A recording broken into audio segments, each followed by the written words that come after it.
What is good, everyone? Welcome to today's mega charting session. Today is Sunday, February 16th. Today we're going to be going over this week's price action. We're going to give a little weekly outlook for next week, a little educational session if maybe, and answering any questions that you guys have, okay?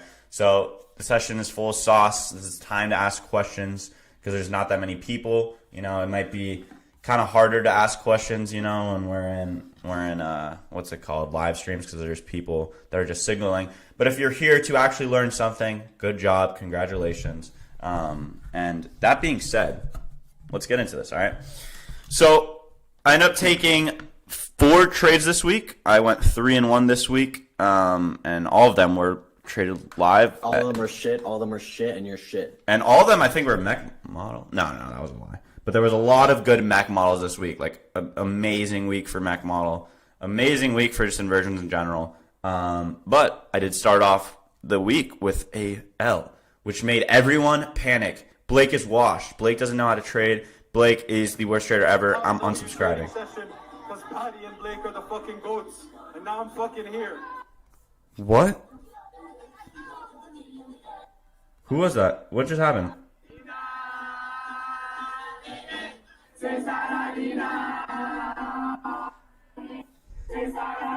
Who's on stage?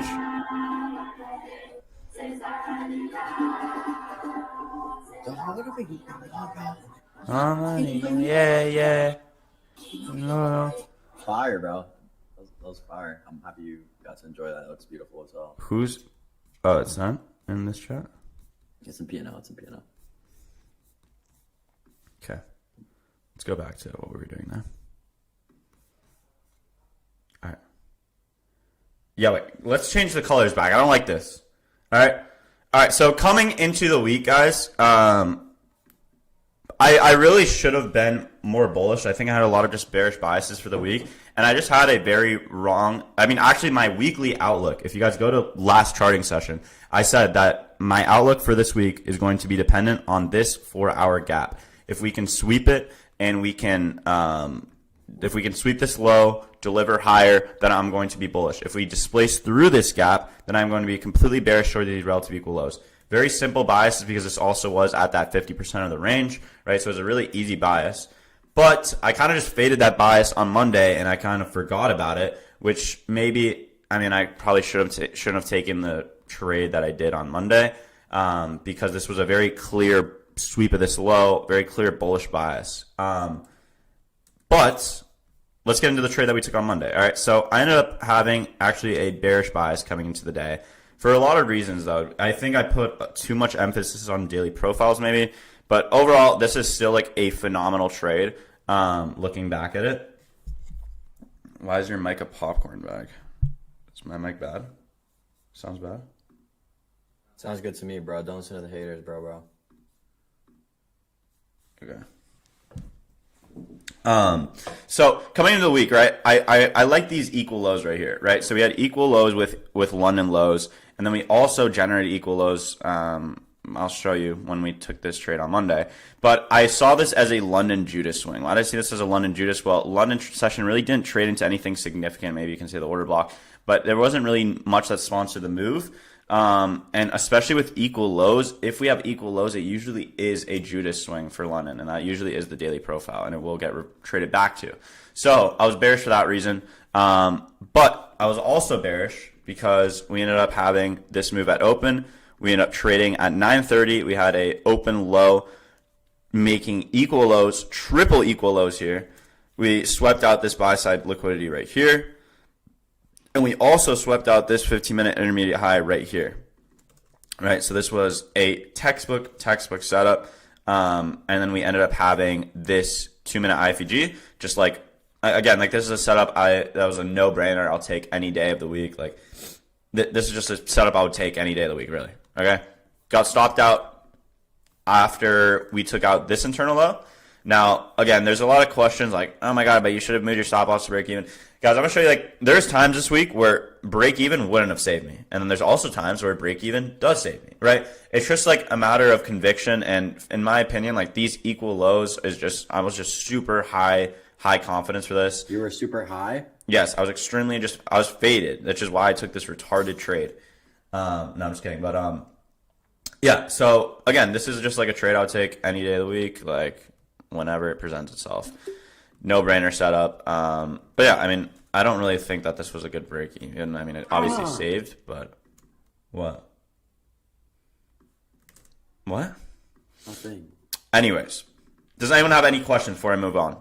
This was also a Monday, but I did trade this on my live account, and I did lose this trade on my live account.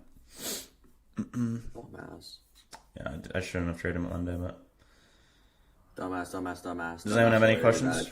You're bad at trading. A Judas swing is essentially just a fake move. So, for example, if you want a Judas swing for the morning session, what it is, it's just 9:30. We will have an open, and if you're going to be bullish, you want it to trade lower at first, manipulating out people, and then to trade higher. And that is a bullish Judas swing, and then a bearish Judas swing looks like this, where we have an open, high, low, close. Textbook is just like an A+ setup. It's a setup that I see has a really high win rate. If I see happen, it's like a no-brainer. It's like a light bulb. Does that make sense? So you got on the 1 minute there. No, there was a 2 minute. Do a quick example of equilibrium. Sure. I mean, just right here, just this range is equilibrium is here. You just draw the low to the high. That's equilibrium. This is equilibrium from this high to this low. Equilibrium's here.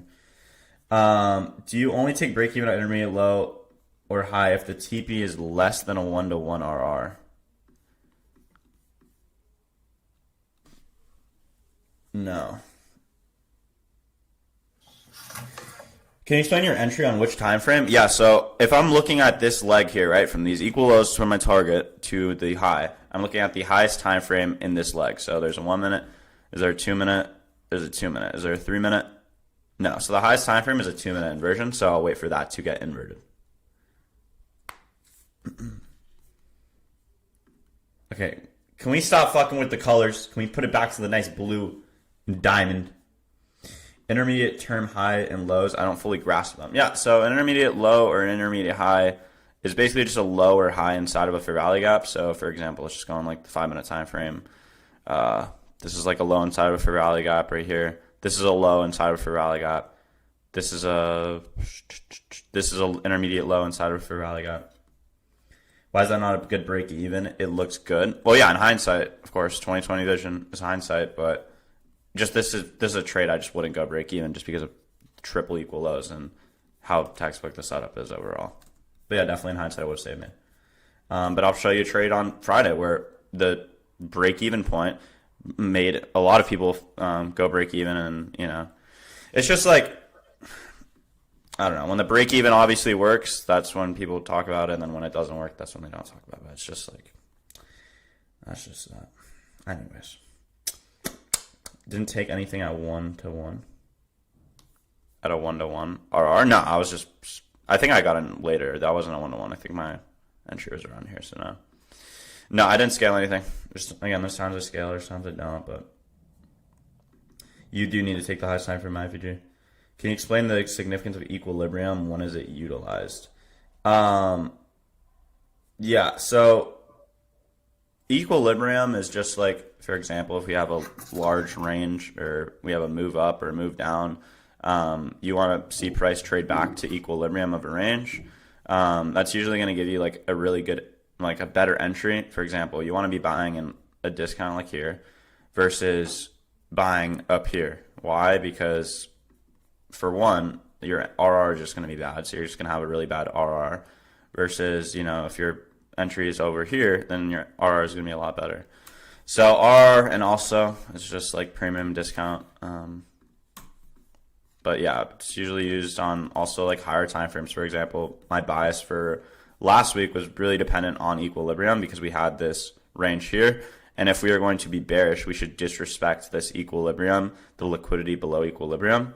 And if we're going to respect it, then this is a point where we should sweep it and then run higher, right? So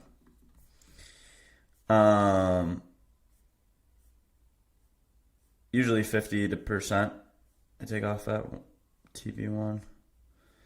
What do you guys consider as a higher time frame period, like the move to be sponsored? For daily profiles, I'll look at the 30-minute and above. What times do you put your stop at the rejection block compared to the wick low of the OB? If there's a OB, I usually just put it at the OB. It really depends on the setup, but for example here, I think I put it at like the OB, the 1 minute. I struggle a lot with order blocks. Some people say it's the series of candles. Some people say it's the previous candle sweeps liquidity. Yeah, I mean, order block is, in very simple terms, like a green candle sandwich between two reds, and that red candle closes below the green. If we're in bearish order flow, then this should act as resistance, right? But like a good change state, a good order block is like this one right here is a good order block. Why? Because it swept liquidity, and it was the up close candle that swept liquidity. Once we close below that, that's a change in state of delivery. It's a creation of an order block. Yeah. Okay, what do you guys? I just answered that. Yeah, I did. That's an inversion for rally up on the 2 minute time frame. If the bias is bullish and 1 hour and 4 hour bullish for rally ups are getting respected, do you care if there's like 2, 3, 50? No. I got so tripped up on long lows to say, yeah, same. All right, let's get into the next day now. So coming into Tuesday, I didn't take any trades Tuesday. I think I took one trade in PM actually, but it was just a break even. So coming into Tuesday, it was a pretty chopped day. Now there was a trade that I did call out that I said if I had to take a trade today, like this is the trade I would take. Wait, what did I just skip to? Monday. Where's Tuesday? Where's Tuesday? Where Tuesday at? Keep it up. It started a world. Keep it up. Okay. All right. So coming into Tuesday, I also had a little bit of just the bias was really dependent on, this is what I saw. So I was coming into the morning. Let's just whip out this daily bias here.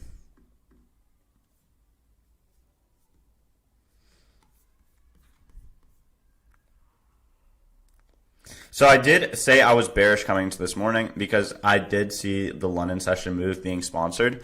Now, overall, like this week, I just should have been more bullish, and I think I just kind of screwed with my draws on the day. I mean, not that there was even not that really daily bias matters that much. I mean, obviously, like the first 10 minutes I saw of price action, I immediately flipped my bias. But what I was looking at was just essentially that London session traded into an hourly, Asia session also traded into an hourly. However, we do have an SMD at the 4 hour gap. So I did say if we end up getting a 15-minute CISD at open, then my drawn liquidity will be towards that 4 hour and London highs. Right?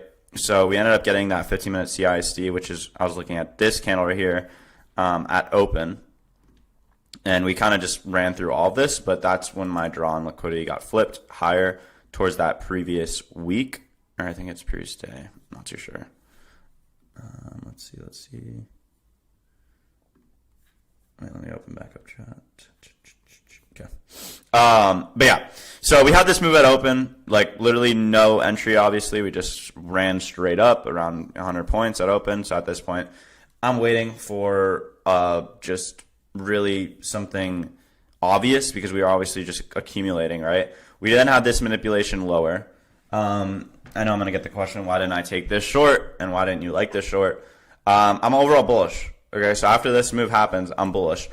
For two reasons I didn't like this short. Number one, guys, when we have data highs and data lows, what you should do is wait for one of them to get taken and then trade it to the opposite end. So, for example, if we took data highs here, then a short to data lows would be good. If we took data lows first, then a long to data highs that's untouched would be good, right? So just think of it like that. Just think of it as a range. Wait for one of the ranges to get taken, and that's the easiest way to bank with data highs and data lows. Now, we ended up trading lower, and we had this SMT right here. And I'm going to be honest, like this was an okay trade. We had a 1 minute CISD. We also had, this was the highest time frame inversion. To be completely honest, I just didn't like price action in general. Like this is just too choppy. it was just not that good in my opinion. But I did say that if I had to take a trade today, this is the trade I'd take. So I just forward tested this long here.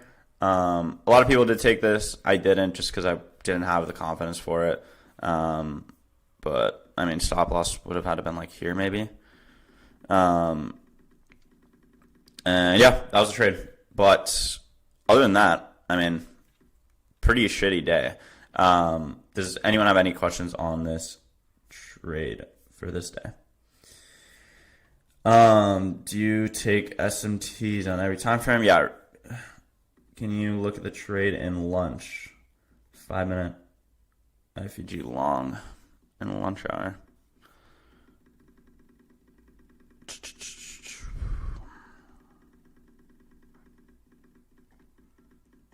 Wow, this price action is horrible. This is just not like good price action. Yeah, I mean, this is just a day where I just wouldn't take anything. Like this could play out like this is just this is too choppy. This is just not good. We're also super high into a premium here. Yeah, not the best trade. I do remember that though.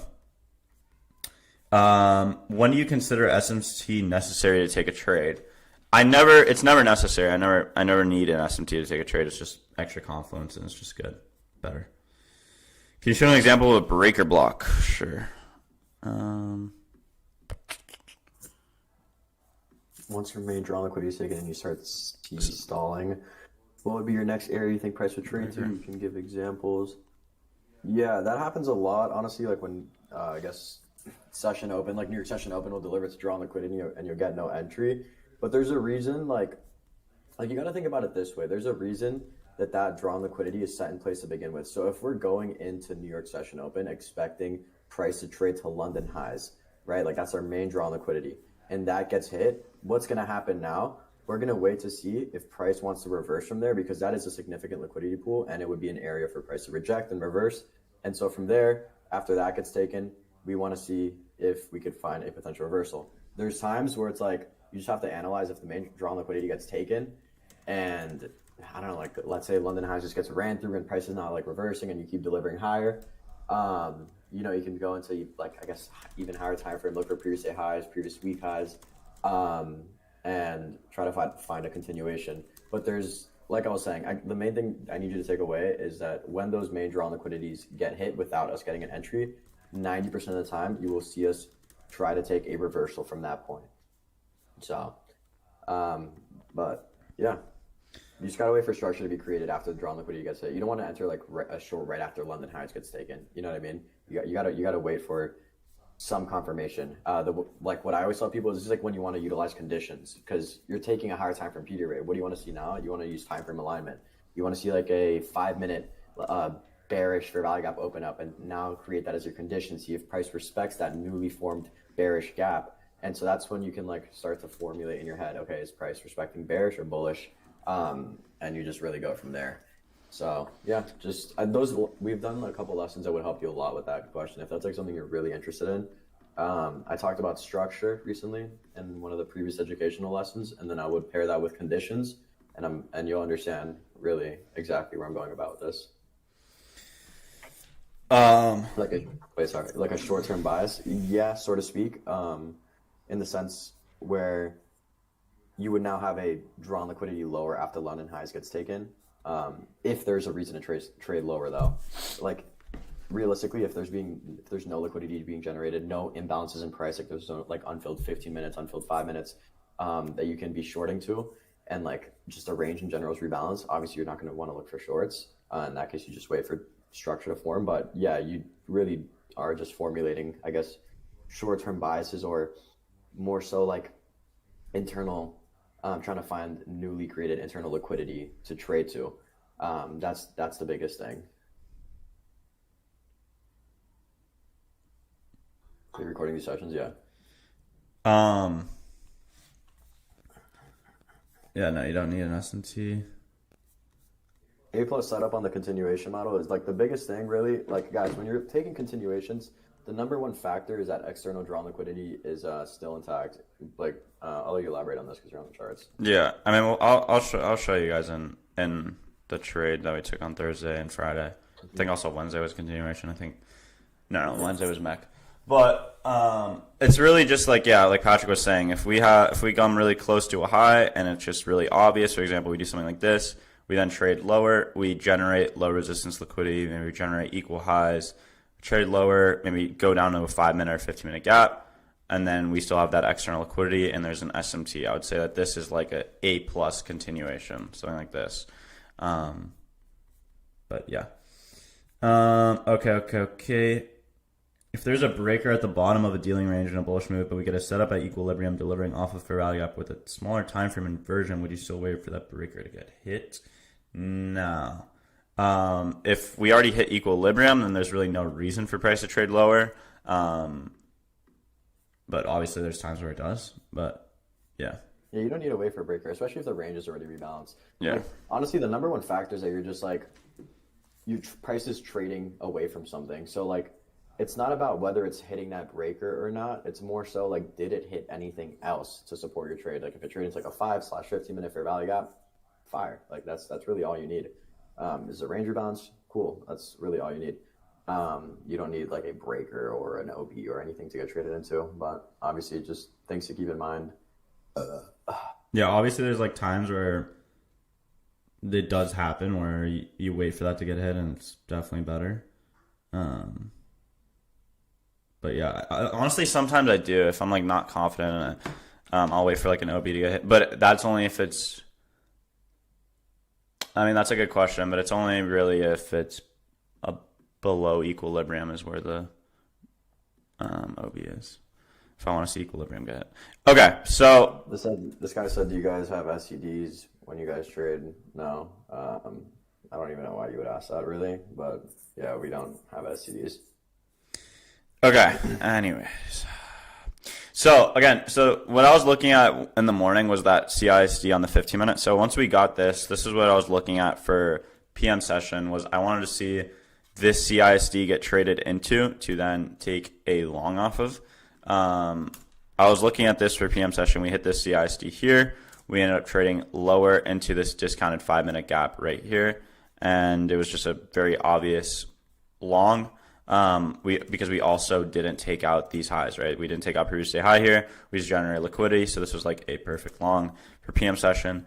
I ended up absolutely getting fucked here by my break-even point. And yeah, that was just a trade I took in PM session, but it was just a break-even. So far, the start of the week was pretty rough. Just had one loss and one break-even. That could have been a banger, but unfortunately, break-even didn't save me there.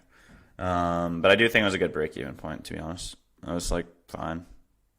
I think because there's also an SMT. But yeah. Let's go into Wednesday now. Wednesday, we ended up taking a mech model trade. It was really good price action Wednesday, if I remember correctly. Yeah, there was a lot of good setups. Okay. So there was like 2 really good setups, and we took one of them. So let's get into this. So coming into Wednesday, what I was mainly looking at was this 4-hour. So I wanted to be bearish because I did see, well, I mean, at the time we were like closing below this 4-hour, and we had these relative equal lows, and it looks like ES was trading towards this. So I was like at the start of the day bearish, but we ended up holding this 4-hour gap, sweeping out this intermediate low, sell side liquidity here, and yeah, at that point, then I flipped bias because it was pretty obvious. From here, this is a trade that I 100% should have taken. In hindsight, this was an A++ setup. I just wasn't that confident in it. I don't know why. But yeah, it was this 1-minute IFG here. This was a mech model we were delivering off of. We were delivering off of this 15-minute gap here. We also traded below equilibrium of this range here. We hit OTE pretty much perfectly, ticked it. We had a 1-minute IFG, and we also had a unfilled 5-minute gap right here. So that was a trade. You break even at the 5-minute, and then it absolutely ripped. It was just a beautiful, beautiful long. Right after this, we actually got a really nice mech short. There was just back-to-back mech model. Ready? So we swept out this high here. We also traded up into this hourly breaker. And right here, so this is like this breaker block right here. I dare. We hit equilibrium of that breaker. This was super nice. And then we ended up getting what was it, a 2-minute or a 3-minute? I think it was a 3-minute. Yeah, so I took this 3-minute IFEG here, target being the unfilled 5. And yeah, those just 2 mech models that played out really, really nice. But yeah, do you guys have any questions about this day?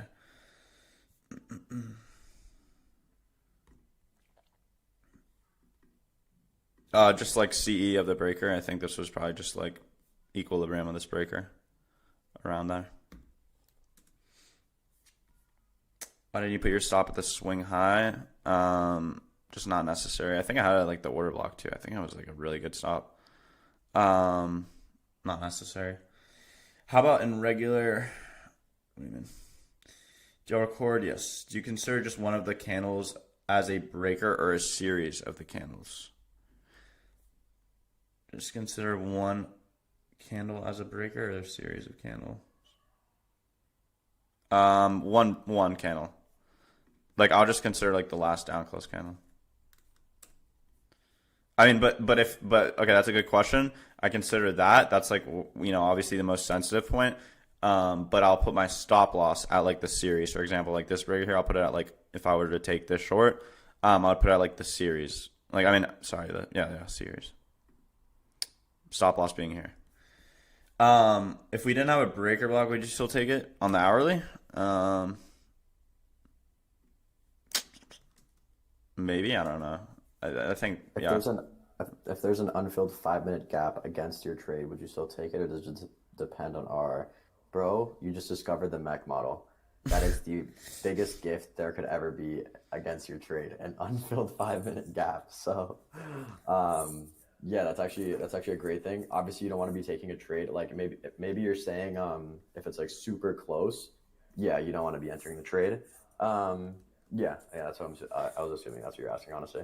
And yeah, like you said, if you have at least like about a 1-to-1, then obviously it's great. Because it's a great level to be break even and TP at, but you obviously don't want to be executing too close to it because there's 2 reasons mainly. Just when you take a trade, for example, really close to that unfilled gap with the mech model, and like you don't even have close to a 1-to-1, most people won't go break even just because like psychologically they're like, oh bro, like we just traded into it, like we were right there, like I don't want to go break even. It's just like a psychological thing, obviously, and people try to ignore it and think that we'll just fly past the 5-minute, and you'll probably get stopped for being a dumbass, or you know, it's just like you get break even immediately. So it's kind of fried. We do have a mech model. It's just an inversion for rally gap targeting an unfilled 5-minute or 15-minute gap, and use the highest time frame.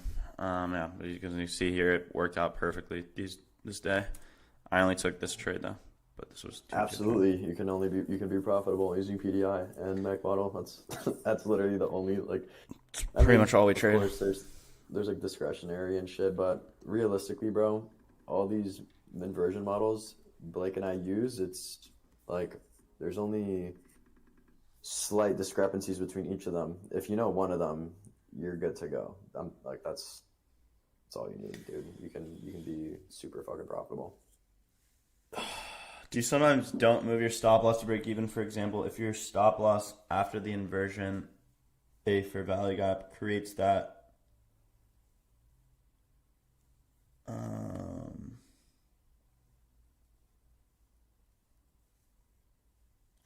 I think I need to see I don't really understand the question.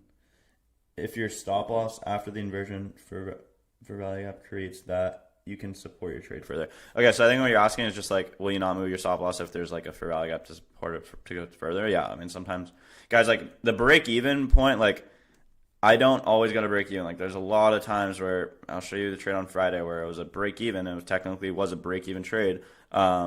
If you utilize break evens like that. But there's also times where I just have like a lot of discretion. I'll hold it and I won't.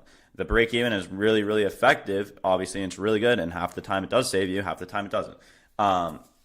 With screen time and with my screen time and just overall drawn liquidity and confidence, I don't utilize the break even like too much. And I do a lot, but yeah. Anyways, again, dude, it just really depends on the setup. but I do suggest for beginners to utilize break even a lot because it is super, super helpful. All right. So after that trade, that put us at 1-1 for the week. So 1-1 for the week there. Then coming into Thursday, we had a really, really nice trade here. This was overall just a textbook, beautiful day. So does it count as an SMT when ES makes equal lows at the low? I don't really think about it like an SMT now, but I don't really care about what's it called? What were we just talking about? ES equal lows. Okay, so coming into the day, if we go to this daily bias, what was this day? This was Thursday, February 13th. Yeah. So this was a pretty easy bias for this day. It was very simple. We were just in bullish order flow, right? So we were clearly respecting this 4-hour bullish fair value gap and the discount. We were also had this 15-minute gap right here, and we had data highs. So a super, super easy trade here was just for price to trade lower into this 15-minute gap. I wanted to see a 930 Judas. But my targets overall on the day was previous week high on the 4-hour. So I was just super bullish until previous week. And I was going to stick with that bullish bias until previous week. Now, this was honestly a really good day to just study price action because it was something that I want you guys to just pay attention to. So first off, bullish why? Because the 4-hour, we traded into this 4-hour gap at what time exactly? 2 o'clock to 5 o'clock. This was inside of London session. London session also swept out this intermediate low inside of this 15-minute gap right here, right? So this low is sponsors. There's not a reason for price to trade back to London lows. And I'm not going to be bearish until previous week highs hit because the daily profile doesn't suggest bearish, right? It's very, very obviously bullish. Also, now there's times where data highs and data lows where I won't trade it, extremely mechanically in the way that, if we take out this high, then I'm just going to short to the low. No, for two reasons. One, obvious bullish bias. Two, this candle actually did something. Actually, I don't even think this was a data low. Oh, well, you could have traded like that actually. But people were saying this is a 5-minute data low or whatever, right? Which it is. And this low did something, right? If you see a data low or high that doesn't take out any prominent liquidity or, let's say leaves relative equal lows, then that low or high will probably get traded back to, right? Because, generate liquidity or something. But if we sweep a low and we're in bullish order flow and, liquidity is taken here, just think about it. The markets move logically. We already took out sell stops here. Why should price go back lower to here if we are bullish, right? If price wants to head all the way up here, and that's our target, and we already took out sell stops here, there's no reason for price to go down to this, right? So what you should be paying attention to is just the imbalance that gets created here and not this low, because this is not a low that needs to get taken. And I'm just saying this because I know I got a lot of questions just overall on that. Why didn't you wait for that low to get taken? Okay, so 9:30 opens. We just rip up to the target, and that is completely fine. I was overall just waiting. Now, there was a lot of trades that I faded. And then there was one trade that I took, which was really good. Okay, so this is the first trade I faded. It was a short here. A lot of people took this for a short. Now, I didn't take this for two reasons. It was a 2-minute IFVG. We got a 5-minute change state delivery. We were rejecting. Rejecting a gap right here. Two reasons I didn't like this. For one, right, I simply didn't have targets for lower, right? So we traded into the unfilled gap here. Okay. Now, what are your targets, right? If you took this trade, you're literally just pattern trading. I don't understand. It's just a very pattern tradey type of trade, because if you just look at everything we just went into, right, this liquidity is already taken. This liquidity is already taken. We're bullish. We still have targets higher, right? So there's no reason to be bearish. There's nothing suggesting bearish, right? Liquidity is getting taken. We are displacing higher. This run lower is not displacement lower. It's a buying opportunity, okay? So I saw this and I wanted to get that confirmation of structure. So I wanted to see this work. So we had an inversion for value gap here. I didn't take this one. This was a good trade. If you took this, this was a great trade. this was a 4-minute also wasn't you could have taken. I didn't take these. I waited for a continuation. I was just waiting for structure. We ended up getting a really beautiful continuation model right here. Okay, so also if you took these 2 trades here, these were good trades. I would say this long here, and then also the 4-minute long was also a good long, the 4-minute break. Okay, but I waited for this one. Now this was a really textbook continuation model where we traded back into this 5-minute bullish gap right here. We generated liquidity right above here at previous week high, right? We didn't take out previous week high. We just generated liquidity there, okay? So this is exactly what I want to see. We then ended up having a 5-minute gap. If we were going to be bullish, we should respect it and get lower time frame confirmation out of this gap to then seek previous week high. If we are going to be bearish, then this should get displaced through in this 5-minute order block, this 5-minute inversion. There was a lot going on for this to work. Also, we traded into this 4-hour OB right here. We also traded into true day open right here. We tapped true day open. So just overall, these levels were just like great levels. This OB, true day open, this inversion for value gap, and it was inside of a 5-minute. So I had super, super high confidence in this. I took this. This was a no-brainer setup. And yeah, we got a 2-minute IFVG right there. I got in right there. And then we had a target of previous week high. Really simple, 1-to-1 RR. My stop loss was at this low here. Or I think it was like around here. Maybe here. I can't really remember. But I had it stop loss here because we had a fair value gap right here. And I did not want to see this get traded through. What is true day open? It's the new day of price at 0, 0, yes.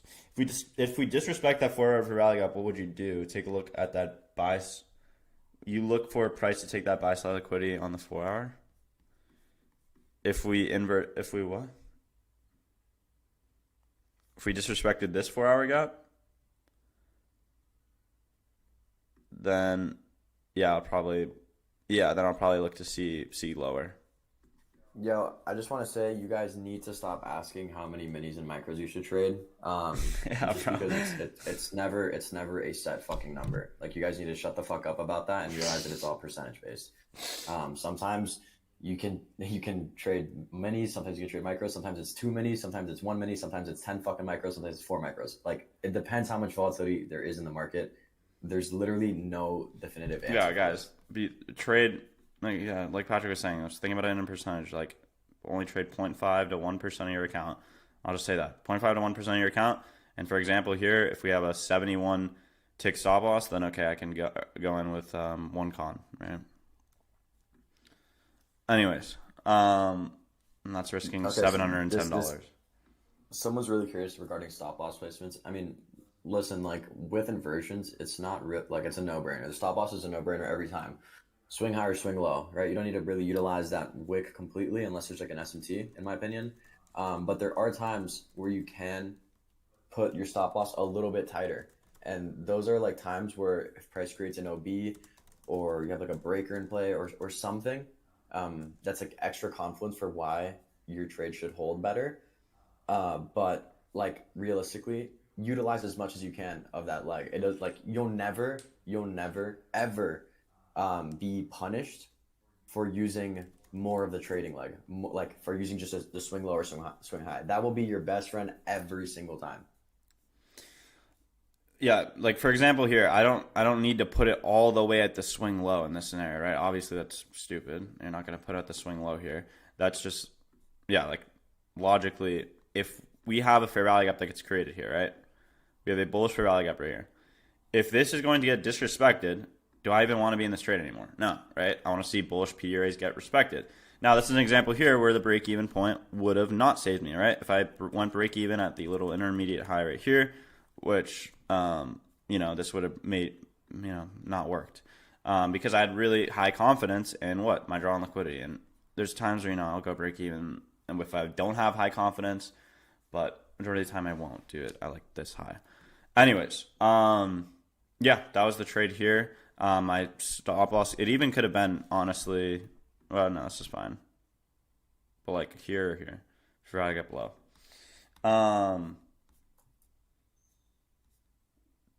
not bias. What does that mean?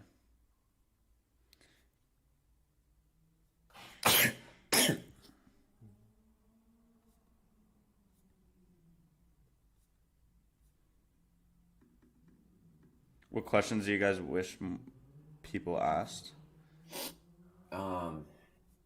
Whatever.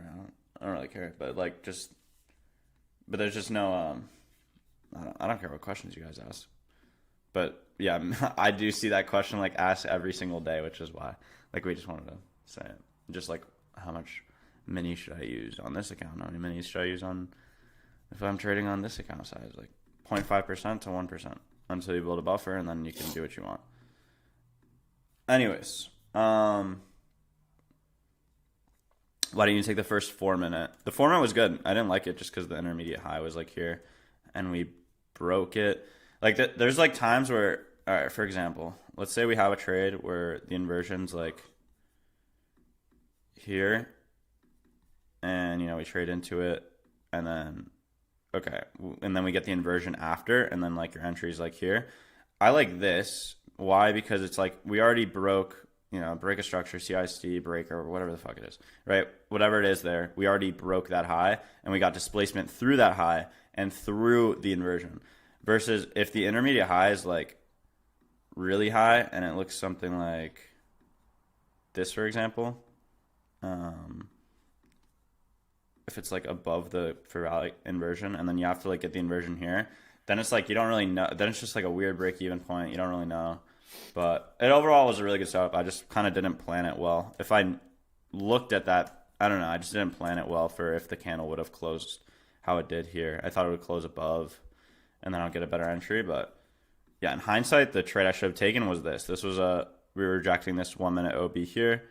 We didn't need to go lower, and then we got a really nice fair value of entry here. I was even going to go in on this OB. I just completely missed it. But obviously, patience pays.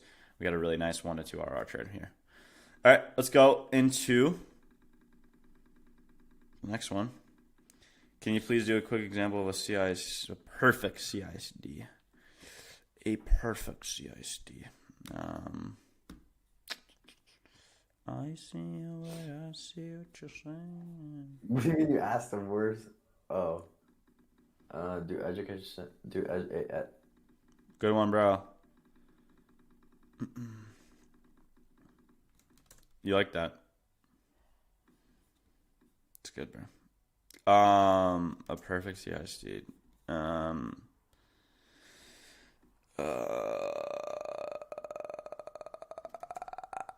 It's probably a good one right here. This is a pretty good one. Oh wait, this is a news candle though, right? You'll see it on Monday. All right, we'll get into a trade. There's CISDs always. Friday, man. Okay, let's get into Friday. Do you have any more questions on this trade here? Yes, this is being recorded. There's so many confluences that build up to just a 1 to 1, 1 to 2. Yeah, Big man. facts. That's true. That's all you need to make money, brother. You do not need 1 to 10 RR to make money. The motherfuckers need to stop. Like, I don't know who in the industry brainwash motherfuckers that think that you need like a high RR, bruh. Like, money is money. You just gotta you need a good win rate, bro. You need a good win rate, and you need to just allocate yourself in prop firms. Like, that's literally it. Real shit. Okay. You trade on early market close days? No. Can you explain in the end of charting session how you combine NQ and ES?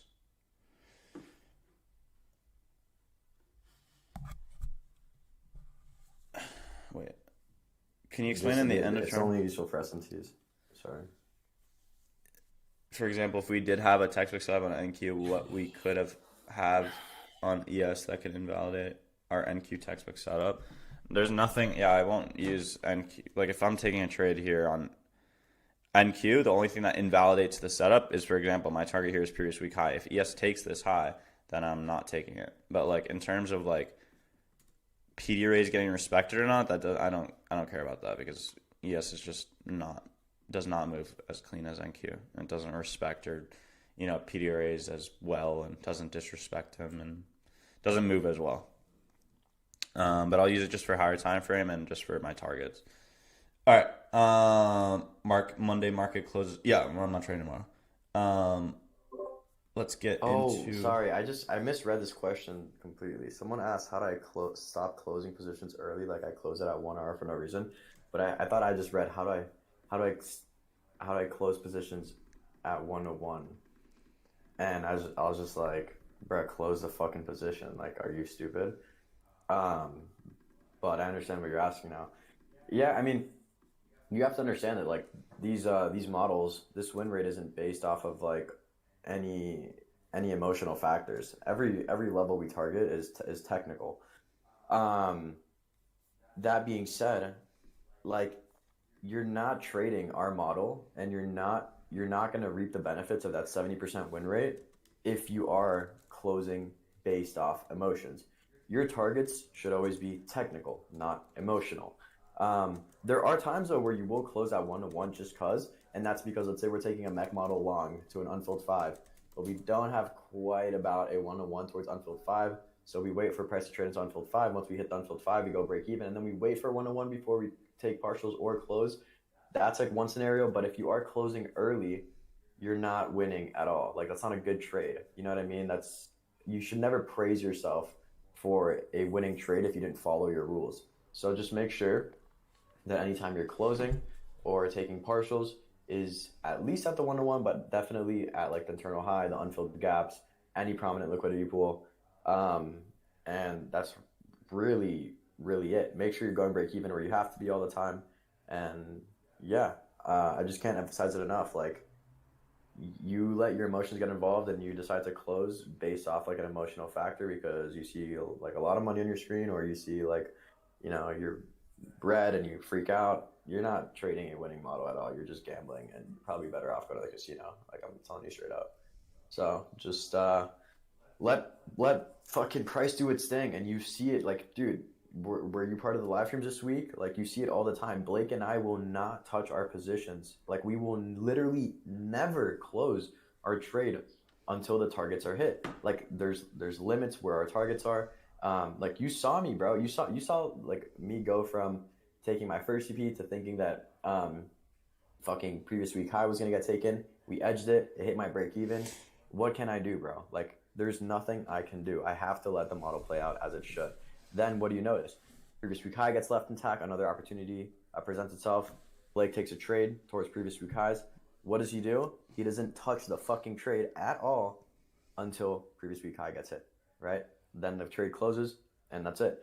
But you need to understand that this is a game of probability, and once you're playing with emotions, you're not playing with probability whatsoever. So just yeah, I don't need to yap too much about that. Lock the fuck in. Hell yeah. All right, let's get into what were some things outside of trading you guys think were holding you back from being profitable / consistent? Dude, to be completely honest, like the answer I just always have just been giving is just like you know what you have to do. And I mean really it was just me knowing what I had to do. And everyone knows, you guys know what you have to do. Like we tell you every fucking day. Like Patrick was just saying, don't FOMO in your trades. Don't close your position too early. Let the model play out. Trade only the model. Follow the model. Follow the rules. Follow the risk. Don't over leverage. Don't over trade. It's just like that. And I mean that's just the thing that really finally clicked in my head where I was like, all right, I'm losing so much fucking money. And it gets to a point where I need to stop losing this money. So what do? Let me just try following my rules and risk. And that's what made me profitable and consistent. Because at the end of the day, bro, you're not going to be profitable by over trading and over leveraging and over risking. It is just not going to happen. Like, no matter, like, I just can guarantee you guys, and people don't just say that for the fuck of it. Like, no, it's a thing. It's real. And it's just, I find it so funny that people always just like, I don't know, just want like what's the secret sauce of trading? What's like the real best psychology advice? Like, it's just like, do what you have to do, dude. Like, stop bullshitting yourself. You know what you have to do. Just fucking do it. But yeah. Anyways, let's get into this this trading day here. So this was another day where we had a pretty obvious bias. It was a very simple bias for here as well, because mainly we had just a very obvious bullish bias, right? We were bullish order flow on the higher time frame, even though we did take previous month high and we had an SMT there. This is a question I got, was why weren't you bearish? We had an SMT with previous month high, and we also we swept liquidity or some shit, whatever. Guys, just because we have an SMT or just because we sweep liquidity, that doesn't make my bias like flip just because that happens, right? Now we have to look at the market and, okay, do we see structure that's validating a change in delivery? Do we see structure that's actually validating this bias? There's no reason to, because we're still bullish on the higher time frame, still bullish order flow. We're still respecting bullish, disrespecting bearish, right? So again, there's just no reason to be bearish in this scenario, right? Also, we just had really nice London highs here. We had generated liquidity. We traded into a 1 hour OB here. We traded into this 1 hour fair value gap, and we inverted bearish PD raise on the 1 hour, right? So disrespecting bearish, respecting bullish. So still in bullish order flow, no reason to be bearish, right? So that was the bias coming into the day. So I was looking for longs up into these highs here. Really shitty open. We had a really choppy open. I took 2 trades this day. The first trade was based off of, wow, this is really bad price action. First trade was based off of this. So this was actually I think it was really good to I think this was a really good day to just overall look at price action this day and Thursday. Like, just study these days, because this is actually really nice. We had equal lows here. Now, this is a time where equal lows, for example, here don't matter. Why? Okay. So first off, we had this intermediate low inside of this fair value gap, right? This was a 15-minute intermediate low. We swept it. And then we created equal lows after sweeping out this low, right? So technically, like, this is a protected low, but we had equal lows, so I wasn't looking at it as oh my god, wow, as protected, right? So this is the condition, right? If we are going to be bearish, and we should go towards this equal lows and data lows, which wouldn't have been a bad short, but if we're going to be bearish, we should disrespect this, right? If we're going to be bullish, what should we do? Respect it and get 1 minute structure out of this. Same exact scenario, like from the trade before. Like, this is the same exact trade. And then the trade I took here is going to be the same exact thing. It's a very, very simple continuation model of just a 5 minute and then a 1 minute inversion, right? So we ended up having this bullish rally gap right here. And this is a trade that me and Patty took. We respected this bullish rally gap. And again, people kept asking me, yo, why are you taking this? We have equal lows here. The equal lows are not at my stop loss, so I do not care, okay? So, for example, if the equal lows are like right around here, or it's at a point where I'd expect price to get traded to, but not like equal lows maybe at the intermediate low, but we already swept liquidity here, right? So I didn't need to see these equal lows get traded back to until the rest of this buy model is complete, and I saw this as just liquidity getting left for a sell model back down for later, right? Because at the end of the day, it's okay to take trades when we still have liquidity resting. For example, we equal lows here, data lows. Why? Because we're just simply in a buy model. And when we're in a buy model, we're going to generate liquidity for, shorts, right? Now, we got this 2 minute IFVG right here. This is the entry. TP1 was just at around a 1-to-1. I think we took a TP like around here, or this is like a 1-to-2. This was really nice. I think a TP around a 1-to-2 RR, and then break even. Okay.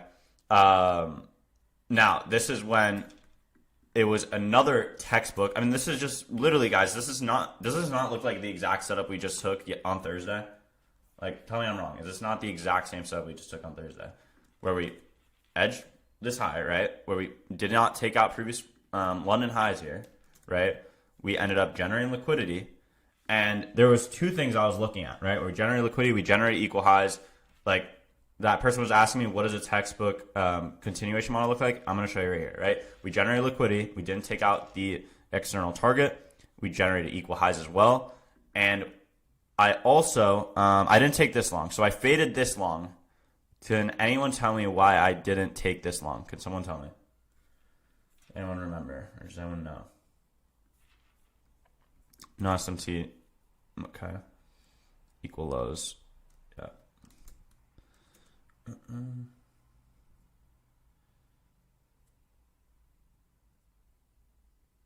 Yeah, pretty much all of you guys are right. Pretty much all of you guys are right. Okay. So, 3 things why I didn't take this long. Number 1, we did have, where were these equal lows? We did have equal lows at my stop loss, right, which was right here, and they were spread apart equal lows, and they also, these equal lows they didn't sweep liquidity like, for example, here. They were just equal lows, which is just a good liquidity pool, right? So we had equal lows at my stop. That's one reason. The other reason is that we had ES trading pretty low here. So if we go to ES, we had ES trading to this sell side liquidity. Now, why did I want to see this sell side liquidity get taken? What is this? This is an intermediate low inside of a fair value gap, right? So this low, I said, okay, if I'm going to be bullish in this scenario, if I'm going to take any other trade after this, I want to see this 1002 low get taken on ES and then have an SMT form with NQ right here. All right, so this is exactly what I was waiting for. Like, I was calling this out before this even happened. Like, exactly what I was waiting for was this, okay? Now, also, because this is a 5-minute bullish rally gap, right? So if we take out the 5-minute intermediate low here, we get an SMT, right? This is just going to be a really, really nice manipulation move to go higher, right? So we end up taking out these equal lows. I didn't take this long. I also faded this long. A lot of people ask me, why didn't you take this long? Can anyone let me know why I didn't take this long? We swept the equal lows. We were delivering from the 5-minute for a rally gap. And we had a 1-minute inversion. Why didn't I take Because it? you gotta be a fucking retard to take that. Like, stupid. Stupid.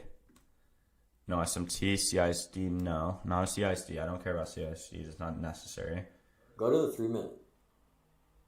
3-minute. What's on the 3-minute? I don't know. I just wanted to say that. We had a fair value up lower, 500 above. No, not a 5-minute right above. That's not why. No, that's not why either. No higher time period, not rejecting or anything. Okay, it was simply just because we had this low, right? So if we just look at ES, right, we're trading towards what? This intermediate low inside of this fair value gap, right? So I'm going to be waiting for that, guys. I said I'm not taking a trade, and this is things that you guys have to do.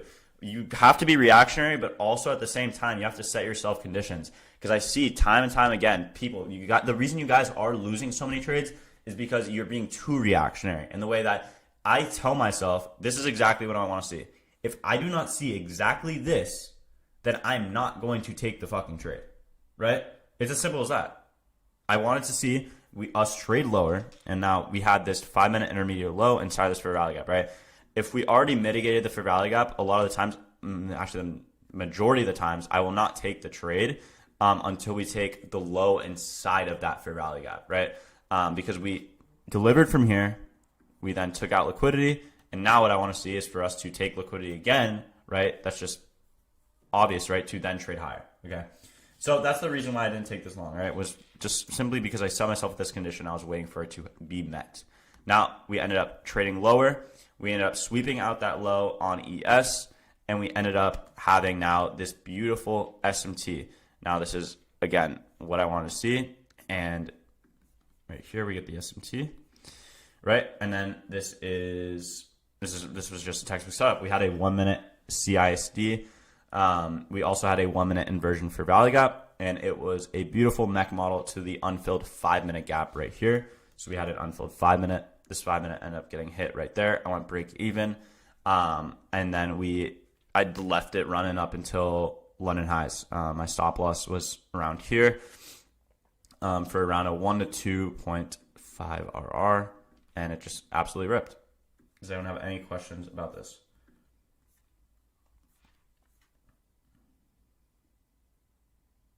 Do you look at all of this in backtesting? Like, yes, of course. Like, would I just, like, okay, for example, like, me having to explain all of this, like, obviously took a while, but I don't know, I explain it, like, when I'm, like, backtesting by myself, like, I'm obviously not, like, talking this out. It's just more of, like, something I already know in my head, you know? Like, yeah. Can you explain your stop loss placement? Yeah, I think it was just a fair value gap low. Best out of the week. Yeah, it was. That is some genius analysis. I agree, I completely agree. Like this day was like study this day. Like study, like rewatch this recording because I like there was a lot of sauce that just got dropped. That Study it, bro. yeah, literally. Why didn't you set your stop loss below the last? Baka. Nani. What do you mean the stop loss below the last down close candle? What down candle? Like the wick here? I mean, it doesn't matter. You can do it there or here. Where can I watch past charting sessions? You can watch it in the recording side. So things that could invalidate the trade as equal lows as your stop loss, or if we have closed liquidity on. Yeah. So if this is something that I see a lot of times, for example, if we're like this on ES, right? This is a time where I'll be like, okay, I'm not going to take a long until this low is taken on ES, right? Because if it's just so obvious that we're like about to hit a low or about to hit a high, that's like really obvious, then I won't take it. For example, again, the example here was that 15-minute intermediate low. We were obviously trading towards it, so I'm going to wait for that to get hit and wait for that SMT to form, and that is going to be the true manipulation.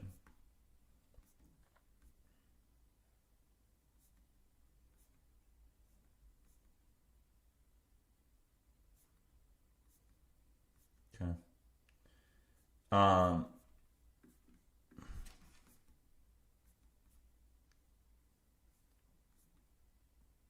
I went for a short to data lows at 10:30. At 10:30. Got TP1, but that was it. Yeah, I mean, this is just not a, and I'm just, and it's an okay short, but like we aren't delivering from anything, right? We haven't swept out this high, right? Until this is taken, and because we are still in bullish order flow, it's a bullish daily profile, right? There's no reason to be bearish, right? But yeah. But I know the draw in hindsight was London, yeah. Yeah. What buffer should I have for a request payout? I just say your drawdown, whatever your drawdown is on the account. Equal highs and lows. Doesn't matter if it's a down close candle or not. Huh? TJR says it has to be a down and up candle to be a low.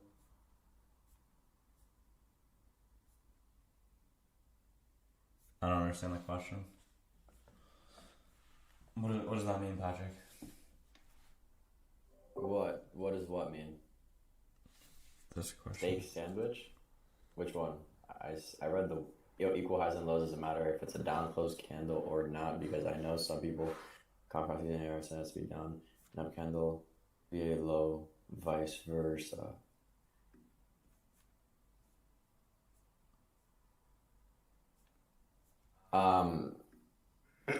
Yeah, so basically what I get what you're saying is like so why not? Yeah, sure. Yeah, bro. No, I'm kidding. Equal lows, equal highs, it doesn't matter, bro, what the fuck the candle is, whether it's up close or down closing candle, as long as, you know, there's no way TJR said that. TJR does not say that. TJR did not say that. He did not say that. As long as they're trading to the same exact level, they're equal lows and equal highs. But the most important thing that you need to know about equal highs and equal lows is that Blake and I don't really care if they're two consecutive candles anymore. That used to be like a thing that we really cared about back then. Not really anymore. It's been readapted. We've put that in the past. That shit got left in 2024.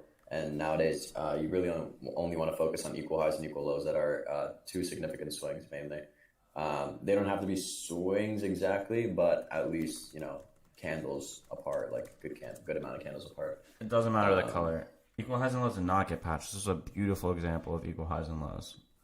We made equal lows right there, and then we also made equal highs. That was a beautiful example. Look at this. Text. Blake destroys racism in one sentence. Yep. Doesn't matter the color. TJR says for a low to be formed, it has to be a bearish candle and then a bullish candle, and the lowest point between the two is a low. Oh, okay. So so it's a 3 candle pattern. A swing high and a swing low is just a 3 candle pattern where it looks. I mean, you can just watch the video on swing highs and swing lows on our YouTube, but there's market structure. It's just Get good at trading, dumbass. Yo. But it's a 3 candle pattern where it looks like this. This is a swing high. It doesn't matter the color. I'm just not changing the color, but this is like a swing high. I don't know what this has to do with equal lows and highs, but this is a high. Yes, it's a candle pattern like this where this is a swing high and then a swing lows on the other side. Okay. So when equal lows or equal highs are formed, 2 candles next to each other, at your stop loss, I don't care. It really depends on the setup. Again, like I need to see everything going on. What are you gonna do between market open and Tuesday? Just get my shit together. All right, Patty, do you have any? So fucking real. Do you have any? I just want to do like psych today. Really, I was gonna do a lesson like on S&Ts, but I'm gonna do it on the next lesson. Honestly, because I was just gonna milk it, guys. Really, all you need to know is that S&Ts are mainly valid when they're inside a higher time frame PD rate or they're a significant liquidity pool. You don't gotta focus if there's always gonna be S&Ts happening all the time, but just focus on the ones where your drawn liquidity is at. That's really as simple as it gets. Yeah, in simple terms. Yeah, I'm down to talk about psych after. No, I'm just responding. Could you simplify the entry model or what you look for with an illustration? There's so many conflicts. I can simplify it, but I'll say this: if your model is too simple, I don't know how to explain it, but anyways, I look for this. I look for price to trade into a fair value gap, or sweep a low, sweep liquidity, and then I'll look for an inversion fair value gap, and then I'll have a drawn liquidity. That is my entry model in the simplest way possible. Can you go through SMT? Yeah, so an SMT is just when a low is taken on NQ and a low is not taken on ES or vice versa. And for example here, on this day in particular, the low was taken on ES and it wasn't taken on NQ, but I don't know where it is. All the way over here somewhere, but this low was taken. For example, this was a 10.02 low. As you can see, this 10.02 low was taken on ES, and it wasn't taken on NQ, meaning this is a sign of reversal. Okay. All right. That being said, I'm gonna rip Gem because it's 7 and yeah, I want to rip Gem before it closes because I'm mad. But that being said, yeah, we do have a checklist going the what exactly is a mechanical model? It's an inversion for value gap targeting an unfilled 5-minute or 15-minute gap. You can check the recording tab for more information on that. We do have a video on it. Do you have a checklist of things to do before going full time besides making sure my payouts are consistent? Yeah, that sounds good. 6 to 10 months. That sounds good. Anyways, guys. Yeah, I think once you can replace your current job, it's pretty valid. Well, honestly, like not even just replace your current job, but obviously outperform your current job by maybe double. I'd say that's for sure a reason. And then, yeah, bro, like if you can pay yourself out across multiple accounts, and you can be financially smart and save up money and invest it on the side and all this, then you should be good, bro. But just be smart about your money. Definitely save and just stay consistent, stack accounts, get payouts across multiple accounts, and you'll be good, brother. You'll be good.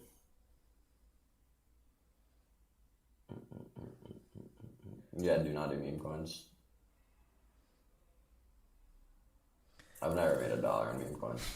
My main struggle is finding entry points. What do you recommend for me to get better at finding them? Set yourself conditions. Tell yourself what you want to see happen before it happens, and don't just be completely reactionary and don't just, see trades. Because I'll say this, at 9:30 open, right, you are going to see a bunch of things happening, and there's going to be 20 people in my ear saying, why aren't you taking this 1 minute CIC? Why aren't you taking this trade? Why aren't you taking this trade? And there's 20 trades happening.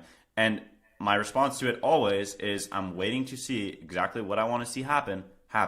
And if it does, then I'll take a trade. If it doesn't, then I won't take the trade. But set yourself rules, set yourself conditions, and that's how you find the best entry points. That's how you find those entry points. Okay. That being said, in order, do you know watch draw liquidity? No, there's no like best draw liquidities. Say data hazard are pretty strong though. Okay. But I mean, the draw and liquidity, like it just matters. Order flow, obviously, is just gonna make it. Your actual bias. How many Mac can have as many as you want on? I mean, 8-pack. It just depends on the prop firm, bro. MFF, you have 3, tops at 5, it's Apex 20, I think. I'm gonna start backtesting. Should I backtest both PM and AM? I would suggest just trading AM session if you're a beginner, honestly. Just trade one session. When you backtest, should you backtest the times you trade? No, just backtest the times you trade. That's a good question, but don't backtest other times. Handstand push-ups. Okay. I'm getting off here, guys. This was a really, really good session. I wish I recorded this for like YouTube because this was really, really good. We did go over a lot. I did give out a lot of sauce. I'm not gonna lie. For these past 2 days, you guys really should rewatch this because just a lot of sauce was dropped. Okay. That being said, guys, I'm gonna head off here. We have no trading tomorrow morning because it is a bank holiday. So do not trade tomorrow. It's a bank holiday. I think that's pretty self-explanatory. If I see anyone talking in VIP, if I see anyone talking in trading chat, it's just going to be an automatic ban. So that being said, I'll see you guys Tuesday.